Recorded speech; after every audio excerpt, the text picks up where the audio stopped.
Hi, I'm Nix. I'm a cat, and I've lived with humans long enough to notice something very strange. You're so hard on yourselves. I watch it all the time, my humans dragging themselves through the day, heads full of shoulds and not enoughs.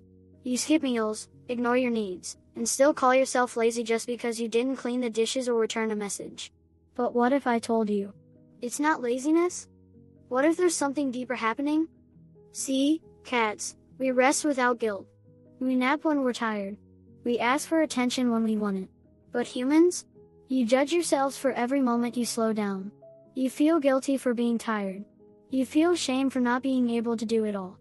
But maybe the problem isn't that you're failing. Maybe you're struggling. And maybe that struggle is depression, not a flaw in your character, but a heavy weight on your brain and heart that makes everything harder. In this video, I'll show you 8 signs that what you think is laziness might actually be depression. No judgment. No pressure. Just a little understanding and a paw on your shoulder to remind you, you're not alone. Let's begin. 1. Everything feels overwhelming. I remember one week. Yes, cats do remember things. My human, Lily, didn't clean my litter box. Usually, she's on top of it. But that week, nothing. I wasn't upset. I just noticed. Because it wasn't just the litter box. She wasn't eating much. She didn't shower. She moved through the house like her body was too heavy to carry. Every time I meowed for attention, my very best, most charming meows, she would look at me with tired eyes and say, "Not now, baby. I'm just tired." But it wasn't regular tired. I know regular tired. This was a kind of deep exhaustion that naps can't fix. She used to enjoy folding laundry, humming along with her favorite songs while I helped by sitting right in the middle of her clean clothes.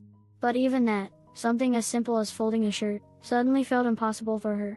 The kind of impossible that has nothing to do with laziness. Her brain was overwhelmed. Not because she didn't care, but because it couldn't take in one more task, one more demand, one more anything. Sometimes, when the world feels too loud, too fast, too much, it's not because you're lazy. It's because your mind is trying to protect itself. Even if it doesn't look like it. 2. Constant guilt. One night, I curled up in her lap, the way I always do. Her hands were still.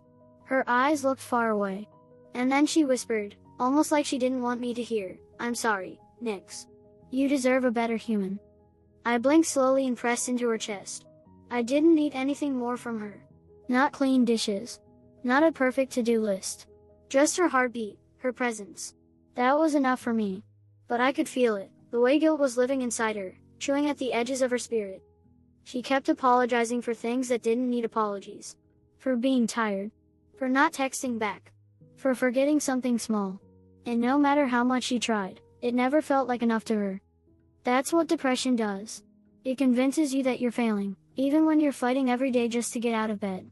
It wraps guilt around your every move, until even existing starts to feel like something you have to justify. But if you're still here, still breathing, still trying, please hear this, that's more than enough. 3. You're always tired. I sleep 16 hours a day. That's cat business. We're professionals when it comes to naps. But I noticed Lily was starting to sleep almost as much as me. Except she didn't wake up refreshed. She didn't stretch with a yawn or chase shadows. She just lay there, eyes open, still tired. She wasn't staying up late doing something fun. She wasn't worn out from adventures or excitement. Her body was still, but her brain, oh, it wouldn't stop. It ran in circles. It drained her without her moving an inch. One morning, she looked at the ceiling and said quietly, "Why do I wake up more tired than when I went to sleep?" I looked at her and wished I could answer in a way she'd understand. But if I could have spoken back then, I would have said, because depression doesn't rest. It doesn't let your mind truly relax. It just puts you in shutdown mode. It's not just physical exhaustion. It's mental, emotional, soul deep. If your body is sleeping but your heart is still carrying too much, that tiredness lingers. It clings to your bones. 4. You can't focus. Lily used to love reading. Whole novels in a single afternoon. She'd curl up on the couch, I'd drape across her lap like a warm scarf, and the pages would turn one after another. But lately, I saw her holding the same book for hours.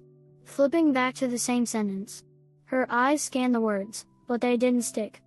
She looked up at me once, frustrated, and said, "I don't even know what I just read." And I knew it wasn't about the book. It was the fog. The kind of brain fog that depression brings. A thick, heavy mist that makes it hard to think, to focus, to remember things that used to come easily. I'd get distracted by floating dust specks sometimes. That's normal cat behavior. But this wasn't a cute distraction. It was her mind being pulled in too many directions, or no direction at all. If your focus has faded, if your brain feels like it's full of static, please don't beat yourself up. It's not that you're not trying. Your brain is just tired, too. 5. You stop enjoying what you loved. She used to laugh every time I did my famous flying jump attack. I'd leap from the table to the bed, paws outstretched, tail fluffed with pride. It was our little game. Her laughter was the reward. But one day, I did it, and nothing. No laugh. No sparkle in her eyes. Just silence. Later, she sat on the floor, shoulders slumped, and whispered, "I don't even know what I like anymore." And my heart ached for her. Because I remembered all the things that used to light her up. The songs she'd sing. The books, the dancing, the spontaneous baking at midnight. Depression doesn't always show up as sadness. Sometimes it's the absence of joy. The quiet erasing of everything that used to feel like you. If that's where you are now, feeling disconnected from the things you used to love, I want you to know, that spark isn't gone. It's just buried. It's waiting. And it will come back. 6. Everything feels pointless. There were days Lily made lists. Clean the kitchen. Answer emails. Feed Nicks.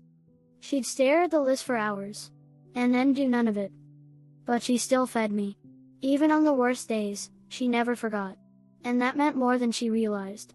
Because when everything feels pointless, even brushing your teeth or drinking water, doing anything is an act of resilience. She'd sit there, staring into space, saying, "What's the point?" And that's what depression does, it steals meaning. It makes even the smallest task feel like a mountain with no peak. But existing is still something. Breathing, getting out of bed, putting on socks. They may feel small, but they're not. They're survival. If you've ever sat in silence, unable to start your day because everything felt pointless, I see you. And I promise, the point isn't productivity. It's being here. Still choosing to stay, one moment at a time. 7. Mood swings, irritable or numb. Some days, she snapped at the smallest things, a dropped spoon, a blinking notification, my tiny meows. Other days, she didn't react to anything at all. Just stared at the wall, silent and still, as if the world had faded into gray. Depression wears many masks. Sometimes it looks like frustration. Sometimes it looks like apathy. Neither one means you're a bad person. They just mean you're overwhelmed. If your emotions feel like a roller coaster, or like they've completely disappeared, you're not broken. You're tired. And your brain is doing whatever it can to survive. 8. You hide it too well. She could host Zoom calls with perfect eyeliner. Her voice steady, her smile rehearsed. But the second the meeting ended, her shoulders would drop. Her face would melt. She'd curl up on the couch and go silent. "Lily, if I look okay, maybe they'll stop asking." Next, but I knew. I always knew. Humans are good at pretending. You hide pain behind filters, behind work, behind jokes. But depression doesn't disappear just because you smile through it. You can look fine and still feel like you're falling apart inside. If you're hiding your pain to make others comfortable, I get it. But please know, you don't have to carry it all alone. You're not weak for struggling. You're strong for surviving. If this video resonated with you, and you've been wanting something more support, more depth, more connection, then I'd love to invite you to my private mental health community. It's a safe space where I share exclusive videos, personal guides, and where you can connect with others who truly understand what you're going through. It's not just content, it's a space to grow, to heal, and to feel less alone. Click the link in the description to join the community. And of course, if you like the video, hit the like button, subscribe, and share it with someone who might need it. Take care of yourself.